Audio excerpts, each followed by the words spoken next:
Hello students, तो मैं आज आप लोग को बताऊंगी बायोइन्फॉर्मेटिक्स का इंट्रोडक्शन, उसका डेफिनीशन, एप्लीकेशन और बायोलॉजिकल डेटाबेसेस के बारे में। और मैं इसे बहुत अच्छे से समझाऊंगी, तो पहले सब्सक्राइब कर दीजिए, फिर वीडियो देखिए।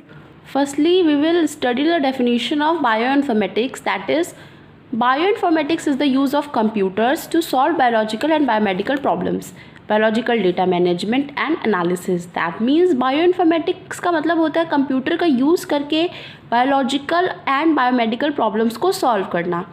बायोलॉजिकल डेटा मैनेजमेंट होता है इसमें, और उसकी एनालिसिस होती है। Biological data in the sense कोई भी प्रोटीन का स्ट्रक्चर जिसका पहले से हमारे पास इंफॉर्मेशन अवेलेबल है, कोई नया वेरिएंट आता है किसी भी वायरस का या फिर बैक्टीरिया का, तो उससे रिलेटेड हमारे बायोइन्फॉर्मेटिक्स में डेटाबेसेस में इंफॉर्मेशन प्रेजेंट रहती है, जिसके हेल्प से हम लोग अगर वो टॉक्सिक है तो या फिर हार्मफुल है तो उसका हम लोग क्योर करते हैं, वैक्सीन बनाते हैं। तो ये सारी इन्फॉर्मेशन जो होती है वो बायोइन्फॉर्मेटिक्स में ही प्रेजेंट होती हैं।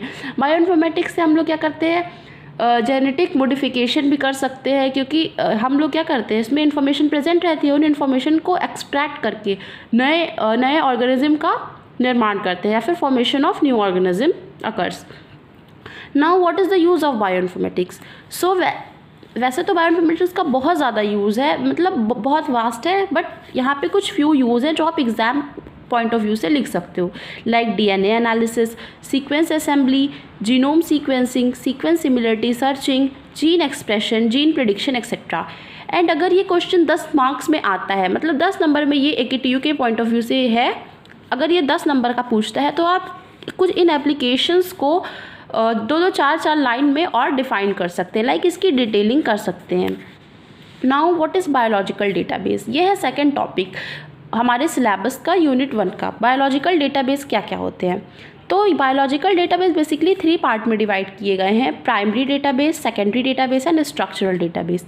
सो अभी मैं इस वीडियो में छोटा सा ओवरव्यू दूंगी इन सारे डेटाबेसेस का, और इसके नेक्स्ट वीडियो में मीन्स पार्ट 2 में मैं पूरा इसको अच्छे से समझाऊंगी। तो here primary database, secondary database and structural database. Then we further divide primary database into 2 types, nucleotide database and protein database. Nucleotide database में हमारे जितने न्यूक्लियोटाइड आ जाते हैं, जिसमें हम लोग DNA RNA वाले जितने भी डेटाबेसेस होते हैं वो न्यूक्लियोटाइड डेटाबेस होते हैं।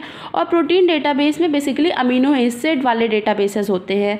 तो यहाँ पे सारे प्रोटीन के डेटाबेसेस प्रेजेंट होते हैं, डिफरेंट टाइप के प्रोटीन एक्सेट्रा, जो भी हमने फाइंड का है हम लोग इस प्रोटीन डेटाबेस में फाइंड करते हैं। और हमारे न्यूक्लियोटाइड डेटाबेस में हम लोग क्या फाइंड करते हैं, जितना भी DNA RNA से लेके कोई भी इंफॉर्मेशन हम लोग को अगर एक्सट्रैक्ट करनी होती है तो हम लोग न्यूक्लियोटाइड डेटाबेस में सर्च करते हैं। इसमें होता है न्यूक्लियोटाइड डेटाबेस, ये फ्यू एग्जाम्पल्स हैं like NCBI, DDBJ, EMBL etcetera.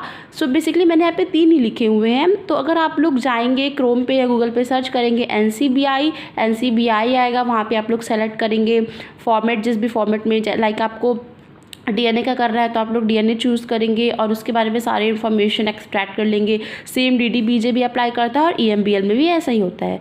Then protein database में हम लोग जाएंगे तो हम लोग स्विस प्रोट का यूज़ करके प्रोटीन के स्ट्रक्चर को देख सकते हैं, 3D स्ट्रक्चर देख सकते हैं, उसमें कितना बॉन्ड है, सब कुछ देख सकते हैं हम लोग। तो ये प्रोटीन डेटाबेस में होता है। देन सेकेंडरी, और मैं तो भूल ही गई थी, प्राइमरी डेटाबेस में क्या होता है, सारी रॉ इन्फॉर्मेशन होती है डेटास की, लाइक प्रोटीन या फिर न्यूक्लियोटाइड की, DNA RNA की रॉ इन्फॉर्मेशन प्रेजेंट होती है इन सारे डेटाबेस में, मीन्स ये बेसिक है। देन आता है सेकेंडरी डेटाबेस। सेकेंडरी डेटाबेस में प्रोटीन डेटाबेस भी होते हैं और न्यूक्लियोटाइड डेटाबेस भी होते हैं, और इसमें रॉ इन्फॉर्मेशन के बाद जो आपको इन्फॉर्मेशन चाहिए होती है एक बड़े लेवल पे, वो आपको सेकेंडरी डेटाबेस में मिलती है। देन आता है स्ट्रक्चरल डेटाबेस। स्ट्रक्चरल डेटाबेस में होता है PDB, CATH, MMDB एक्सेट्रा, जो कि इन सब के बारे में डिटेल में मैं अपने नेक्स्ट वीडियो में ज़रूर बताऊंगी और अच्छे से डिटेल में बताऊंगी। तो गाइज़, अगर आपको ये वीडियो अच्छी लगी हो तो प्लीज़ लाइक, शेयर और चैनल को सब्सक्राइब करके जाइएगा। ये AKTU एग्ज़ाम आने वाला है तो ये बहुत ही बेनिफिशियल है आप सभी लोगों के लिए। तो अगर आप लोग चाहते हैं कि मैं डिटेल में इसके बारे में अच्छे से समझाऊँ तो फिर प्लीज़ चैनल को लाइक करें, सब्सक्राइब करें और इस वीडियो को शेयर करिए, ताकि ये इन्फॉर्मेशन सभी लोगों तक पहुँच चुके। और नोट्स के लिए आप लोग बीच बीच में वीडियो रोक के स्क्रीनशॉट ले सकते हैं। बाय, और अच्छे से पढ़िएगा। All the best for your examination.